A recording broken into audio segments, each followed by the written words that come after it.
Di sebuah kota industri yang hiruk-pikuk, Raihan dikenal sebagai pengusaha muda paling sukses di kawasan itu. Di usia 33 tahun, ia sudah memiliki 5 cabang bisnis properti, 2 mobil mewah, dan villa di puncak. Namun, kesuksesan itu membuat hatinya membatu. Ia memandang rendah segala hal yang berbau agama, bahkan terang-terangan menghina kepercayaan orang lain. Tuhan, itu hanya cerita orang zaman dulu, katanya sambil tertawa di depan rekan-rekannya. Di ruang kantornya yang dingin dan bergaya minimalis, tidak ada satupun simbol keagamaan. Ia melarang karyawannya salat di jam kerja dan menolak permintaan untuk menyediakan musala. Baginya, waktu adalah uang, dan doa adalah buang-buang waktu. Kalau kalian ingin sukses, berhenti mengandalkan langit. Gunakan otak dan kerja keras, begitu ucapnya tegas dalam rapat pagi. Pada suatu malam, Raihan menghadiri acara keluarga di rumah neneknya di desa. Suasana hangat dan tenang berubah kaku ketika nenek memulai doa bersama sebelum makan. Raihan menyeringai sinis, lalu berkata keras-keras, masih percaya Tuhan di zaman ini. Lihat aku, sukses tanpa doa-doa kalian. Suasana pun hening, anak-anak kecil terdiam, dan sang nenek hanya menunduk menahan air mata. Raihan, hati-hati dengan lidahmu, nak, ujar neneknya lembut. Kau mungkin merasa tinggi sekarang, tapi langit punya caranya sendiri untuk merendahkan. Tapi Raihan hanya mencibir, lalu pergi dari meja makan. Baginya, perkataan neneknya hanya dongeng dari generasi tua yang belum melek zaman. Keesokan harinya, di media sosial pribadinya, Raihan membuat unggahan yang kontroversial. Ia menulis, semua ini aku capai tanpa bantuan Tuhan. Bukan karena doa, tapi karena otak dan kerja keras. Ribuan orang bereaksi. Ada yang marah, ada yang mengingatkan, namun banyak juga yang mengidolakan kesombongannya. Ia merasa menjadi simbol generasi baru yang bebas dari dogma lama. Namun, di balik layar kesombongan itu, beberapa kejadian kecil mulai mengusik hidupnya. Komputer kantornya rusak secara tiba-tiba, 2 proyek penting mengalami keterlambatan, dan seorang klien besar tiba-tiba memutus kontrak tanpa alasan jelas. Tapi Raihan menolak melihatnya sebagai pertanda. Kebetulan saja, pikirnya, aku tetap penguasa nasibku. Malam itu, neneknya mengirim pesan singkat yang hanya berisi 1 kalimat, jangan sampai Tuhan menjawab tantanganmu, Raihan. Tapi Raihan tidak membalas. Ia bahkan menghapus pesan itu dan menganggapnya sebagai ancaman dari orang yang tidak paham dunia modern. Ia tidak tahu, langkah-langkah kecil menuju kehancurannya telah mulai berjalan.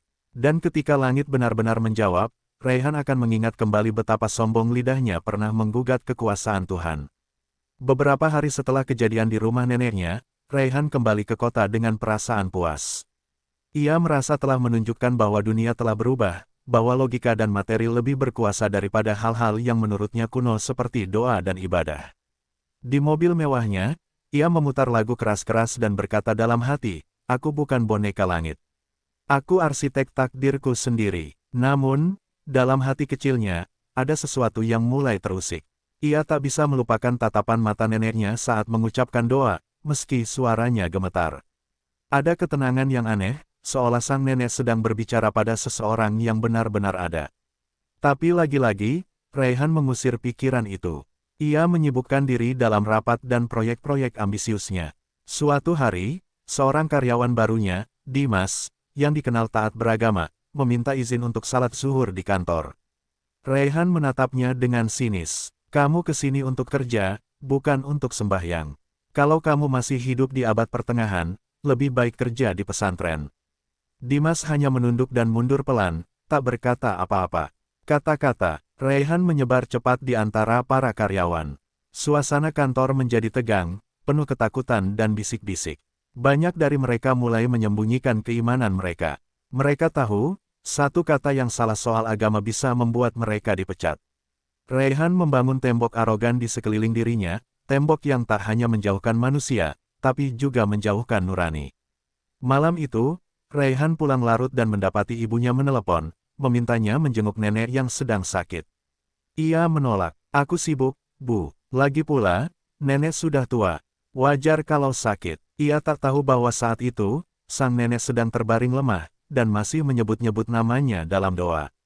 Di sisi tempat tidur yang sunyi, sang nenek merintih pelan, ya Allah, jangan hukum Raihan karena kebodohannya. Ia tidak tahu apa yang ia hina. Ampuni cucuku. Doa itu mengalir dari hati yang tulus, meski yang didoakan telah berkali-kali melukainya. Di balik kekuatan Raihan yang ditunjukkan kepada dunia, ada sebuah jiwa yang sesungguhnya rapuh.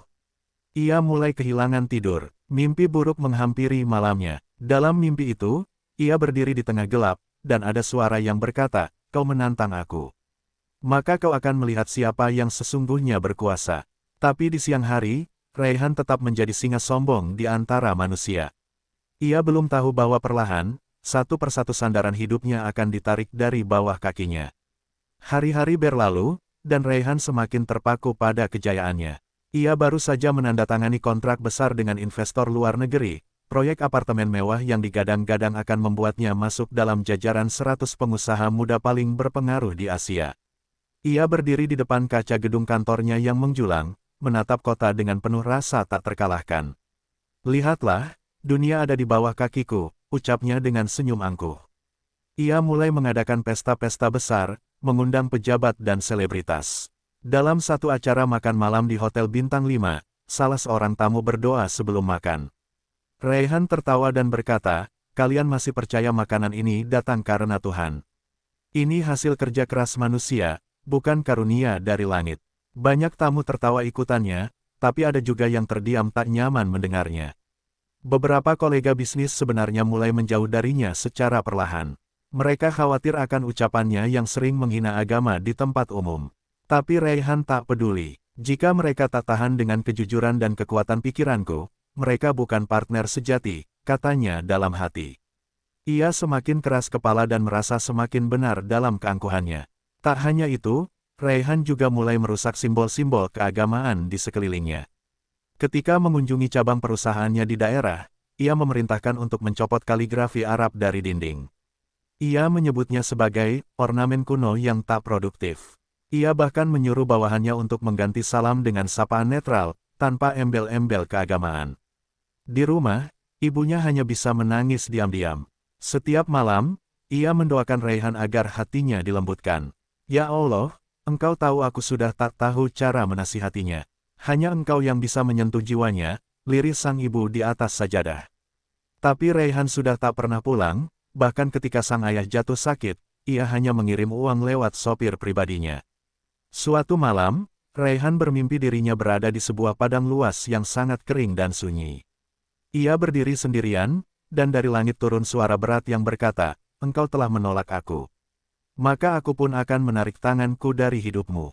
Ia terbangun dengan keringat dingin, namun buru-buru menepisnya. "Mimpi cuma permainan otak," katanya sambil meneguk alkohol di kamarnya. Meski di luar ia masih tampak gemilang, krisis perlahan mulai merayap. Salah satu bank besar menunda pencairan dana. Proyek pembangunan apartemen tertunda karena masalah izin, dan beberapa media mulai mengkritik gaya bicaranya yang arogan. Raihan marah besar, menuduh semua orang iri pada keberhasilannya. Ia menolak introspeksi. Semakin ditekan keadaan, semakin besar kesombongannya tumbuh. Ia percaya bahwa hanya orang lemah yang mencari Tuhan saat kesusahan. Ia belum tahu, bahwa sebentar lagi, hidupnya akan dilucuti satu demi satu, hingga ia tak lagi punya tempat berlindung selain ke arah yang selama ini ia hina. Raihan mulai merasakan tekanan nyata. Proyek besar apartemen yang menjadi tulang punggung finansialnya dihentikan sementara karena masalah legalitas lahan. Pemilik tanah lama menggugat ke pengadilan, dan kasus itu mulai disorot media. "Ini cuma batu kecil," ujarnya kepada stafnya. Tapi dari hari ke hari, batu itu berubah jadi longsoran yang mengancam. Bank yang dulu dengan mudah mengucurkan pinjaman, kini mulai berhati-hati. Mereka meminta audit mendalam atas laporan keuangan Raihan. Ia mulai panik, namun tidak menunjukkannya. Ia tetap tampil percaya diri di depan publik, bahkan menyebut gugatan itu sebagai gangguan dari orang-orang gagal yang iri pada kesuksesan. Namun, di dalam hatinya, mulai tumbuh rasa tidak tenang yang belum pernah ia kenal sebelumnya. Masalah bertambah saat salah satu anak perusahaan Raihan terkena skandal korupsi. Beberapa karyawan tertangkap menerima suap dari kontraktor, dan Raihan dituding membiarkan praktik itu demi keuntungan pribadi. Ia dipanggil oleh KPK untuk dimintai keterangan. Ia mulai merasa dunia memusuhinya, dan semua berjalan tidak seperti biasanya. Dalam satu malam yang dingin, Raihan duduk sendirian di kantornya yang mewah, memandangi berkas-berkas penuh angka dan masalah. Ia mencoba menghubungi beberapa teman bisnis lama, tapi banyak yang tidak lagi mengangkat panggilan darinya. Ia belum menyadari bahwa banyak dari mereka yang dulu merapat karena kekayaan, kini berbalik meninggalkan saat tuahnya mulai luntur. Kehidupan pribadi Raihan pun ikut berantakan. Kekasihnya yang selama ini selalu tampil di media sosial bersama dirinya, tiba-tiba mengakhiri hubungan. Ia menulis status ambigu yang menyiratkan bahwa Raihan lupa pada dasar kehidupan. Raihan marah, tetapi tak bisa membalas. Ia merasa seperti dikhianati dari semua sisi. Namun yang paling menyakitkan datang dari ibunya sendiri. Dalam percakapan telepon yang emosional, sang ibu menangis dan berkata, "Raihan, semua yang kau alami ini bukan karena dunia tak adil. Ini karena hatimu menolak Tuhan. Dan Tuhan sedang menunjukkan padamu siapa yang sesungguhnya berkuasa." Raihan tak menjawab. Untuk pertama kalinya, ia tidak bisa berkata-kata. Malam itu, Raihan tidur dengan gelisah. Ia bermimpi lagi, kali ini ia berdiri di tengah gedung pencakar langit, lalu lantai di bawah kakinya mulai runtuh satu persatu. Ia berusaha berlari, tapi tak ada tempat yang aman. Saat jatuh, ia mendengar suara menggelegar, "Kau sombong terhadapku, maka aku tinggalkan engkau sendiri." Ia terbangun dengan tubuh gemetar. Namun, meski tanda-tanda itu makin jelas, Raihan tetap menolak bersujud. Ia lebih memilih mengatur strategi hukum dan bisnisnya. Tapi langit tidak pernah tertidur. Dan ujian sesungguhnya belum benar-benar dimulai. Beberapa minggu setelah keruntuhan bisnisnya mulai terasa, Raihan menerima kabar duka, neneknya meninggal dunia. Ia terdiam sesaat, tak ada air mata, hanya rasa hambar. Akhirnya, bisiknya lirih, seolah berita itu hanya satu beban lagi ditumpukan kekacauan hidupnya. Ia tak berniat datang ke pemakaman, tapi sang ibu menelepon dan memohon, untuk terakhir kalinya, "Nak, hormati dia, meski kau sudah melupakannya." Dengan enggan, Raihan pergi ke desa. Jalan yang dulu sering ia lewati di masa kecil kini tampak sempit dan asing.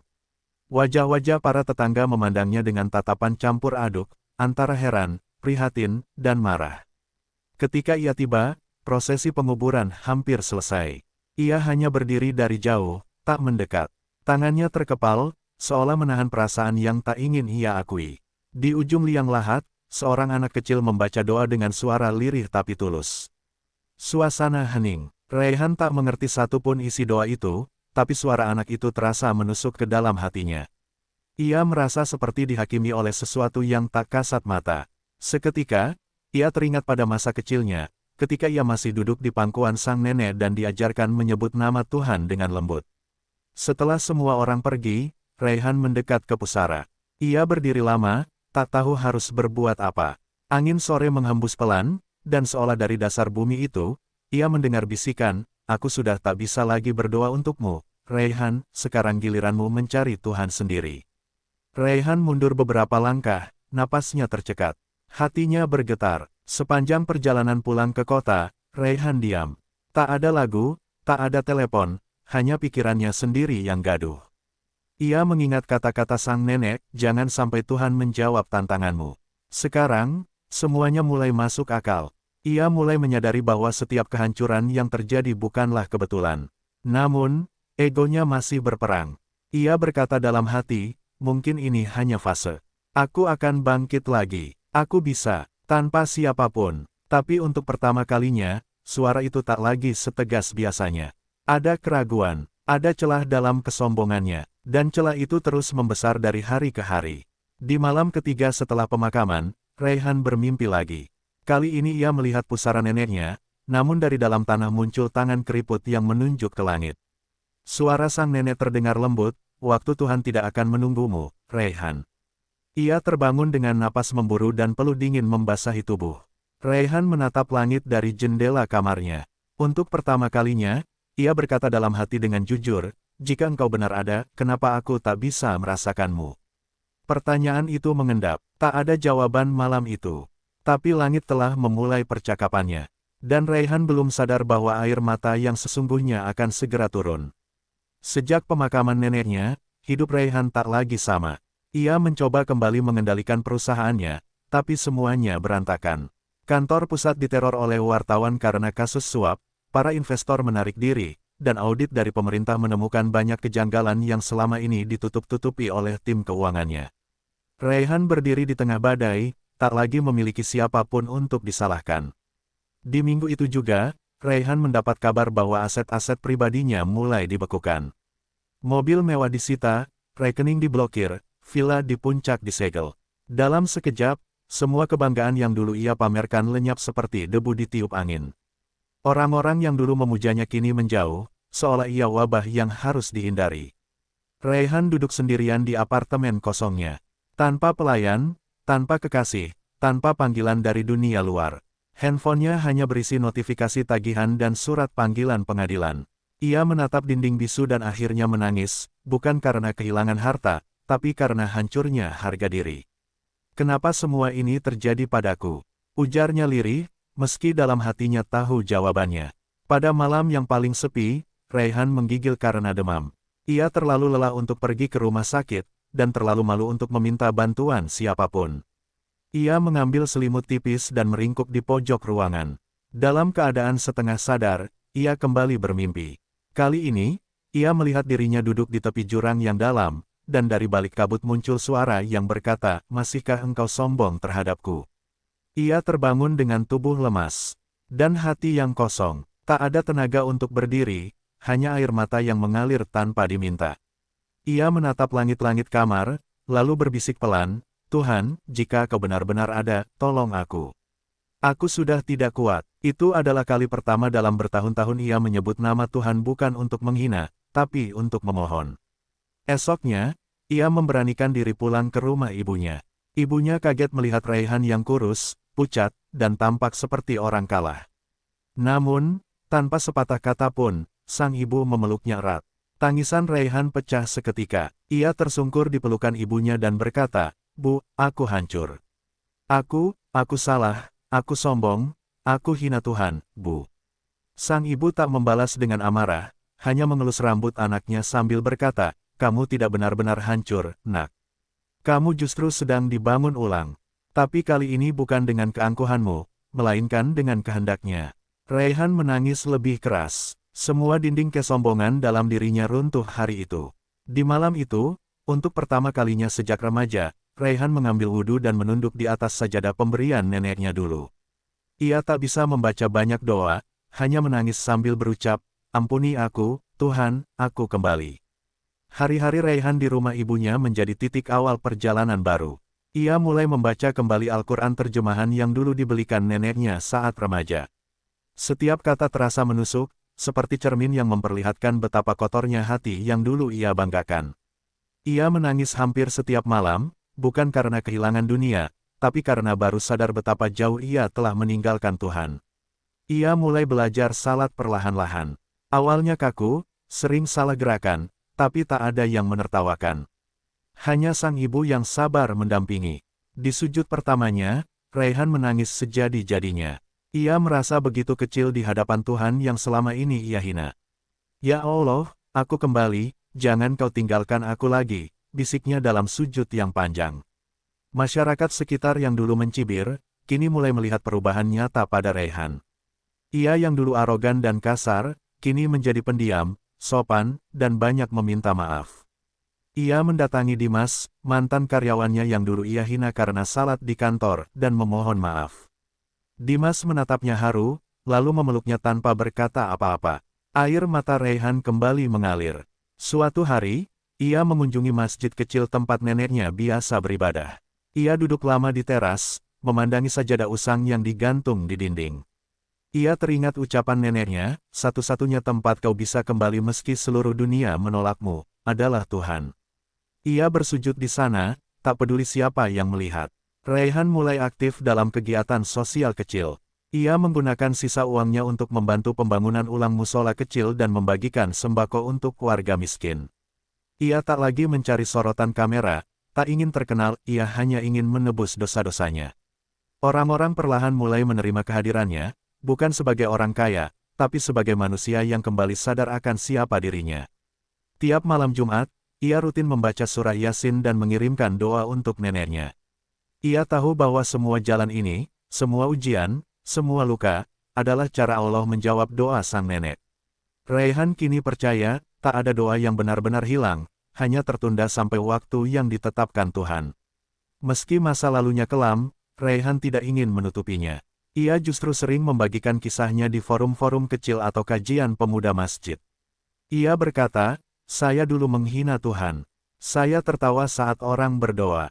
Tapi sekarang saya tahu, saat semua yang saya banggakan lenyap, hanya Tuhan yang tetap ada." Kini Raihan hidup sederhana, tapi damai. Ia tak lagi tidur dalam kekhawatiran, tak lagi dikejar mimpi buruk. Karena ia tahu, yang dulu ia lawan bukanlah manusia, tapi Tuhan. Dan Tuhan, dalam kasih sayangnya yang tak terbatas, masih membuka pintu, bahkan untuk seorang Raihan. Waktu berjalan, dan luka-luka dalam diri Raihan perlahan berubah menjadi pelajaran yang menyembuhkan. Ia tak lagi merasa malu mengakui bahwa ia pernah jatuh begitu dalam. Justru, dari kejatuhan itu ia menemukan kekuatan sejati, bukan dari jabatan, uang, atau popularitas, tapi dari keikhlasan berserah kepada Tuhan. Luka batin dan kehancuran hidupnya menjadi seperti jalan panjang menuju sebuah cahaya yang tak pernah ia lihat sebelumnya. Raihan mulai menulis. Ia mengisahkan masa lalunya dalam sebuah blog pribadi, dengan jujur dan terbuka. Tulisan-tulisannya dibaca ribuan orang. Banyak yang tersentuh, banyak pula yang mengaku tengah berada di fase yang sama, jauh dari Tuhan, sombong karena dunia, dan merasa kosong di puncak keberhasilan. Raihan tidak menawarkan nasihat, ia hanya menunjukkan bahwa ia sendiri adalah bukti bahwa Allah masih memberi kesempatan. Ia kemudian diundang ke beberapa kampus dan komunitas untuk berbagi kisah. Dalam setiap sesi, ia selalu memulai dengan satu kalimat yang menjadi kunci hidup barunya, "Saya pernah menantang Tuhan, dan Tuhan tidak membalas dengan murka, tapi dengan kasih sayang yang menghancurkan kesombongan saya." Para pendengar seringkali menangis, tersentuh bukan hanya oleh ceritanya, tapi oleh kejujuran dan rasa sesal yang tulus dari sorot matanya. Tak sedikit orang yang mendekatinya secara pribadi, minta didoakan, atau sekadar ingin berbicara. Raihan menerima semua dengan rendah hati. Ia sadar, dulu ia dihormati karena kekayaan, tapi kini ia dihargai karena ketulusan. Perbedaan itu terasa dalam lubuk hati, dan lebih memuaskan dibanding semua tepuk tangan di dunia bisnis yang dulu ia puja. Ibunya kini tersenyum setiap hari. Sang ibu sering berkata kepada tetangga, "Anakku dulu hilang. Tapi Tuhan menuntunnya pulang." Kalimat itu membuat Raihan menangis setiap kali mendengarnya. Ia tahu bahwa jika bukan karena doa ibunya, mungkin ia sudah tenggelam dalam kesombongan tanpa akhir, bahkan mungkin mati dalam keadaan menghina Tuhan. Satu hari, Raihan ziarah lagi ke makam neneknya. Ia membawa bunga dan duduk lama di samping pusara itu.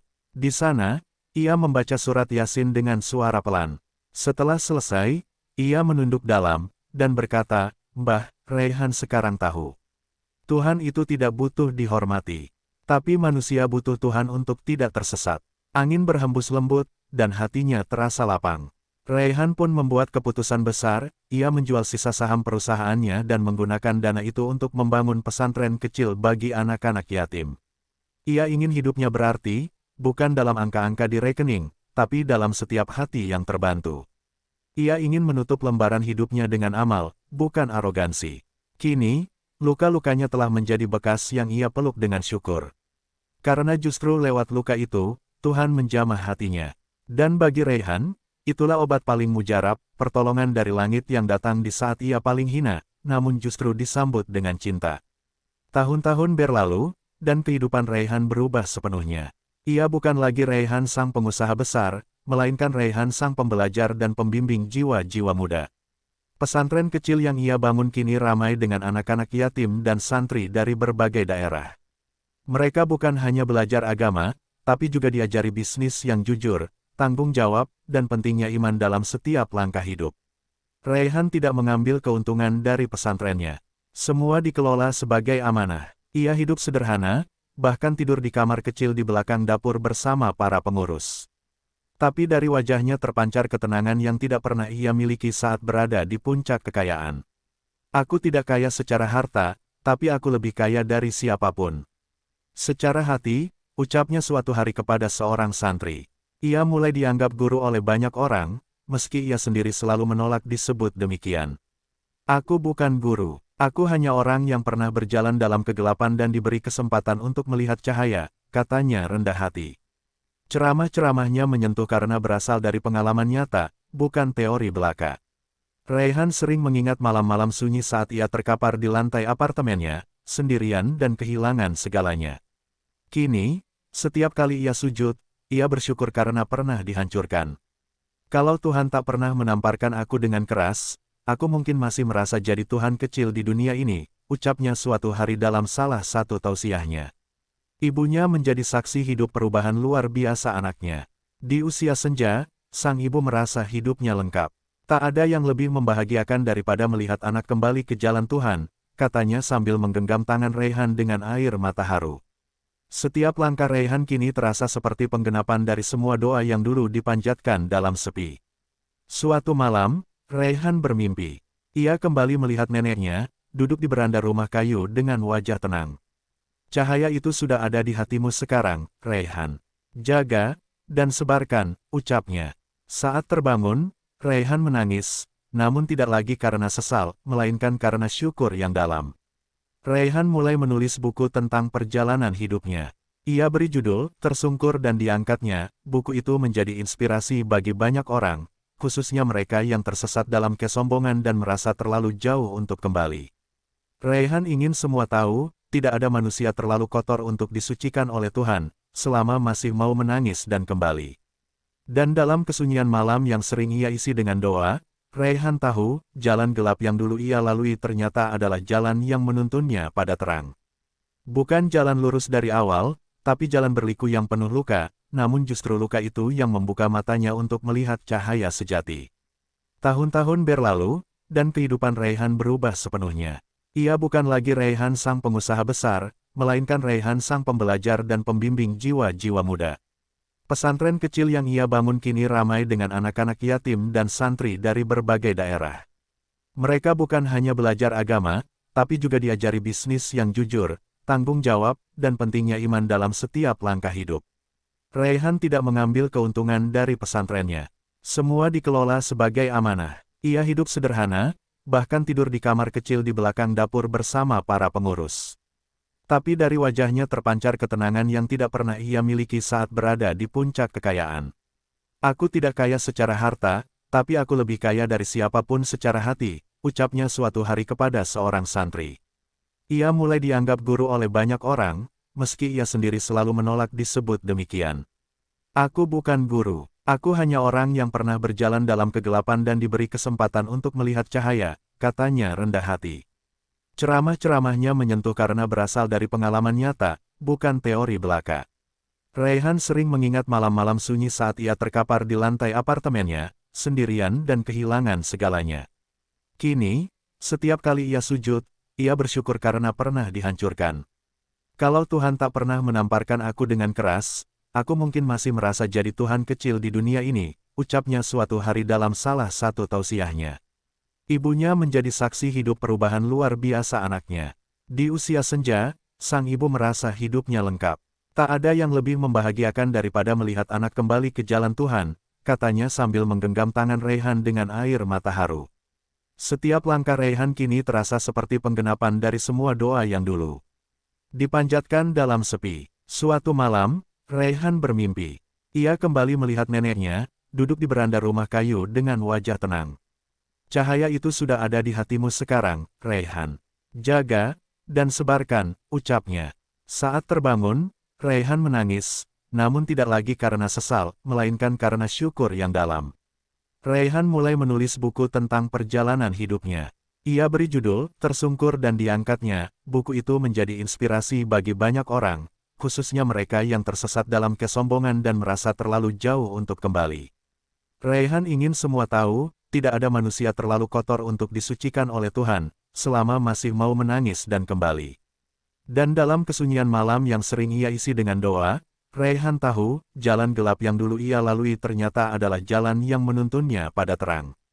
Bukan jalan lurus dari awal, tapi jalan berliku yang penuh luka, namun justru luka itu yang membuka matanya untuk melihat cahaya sejati.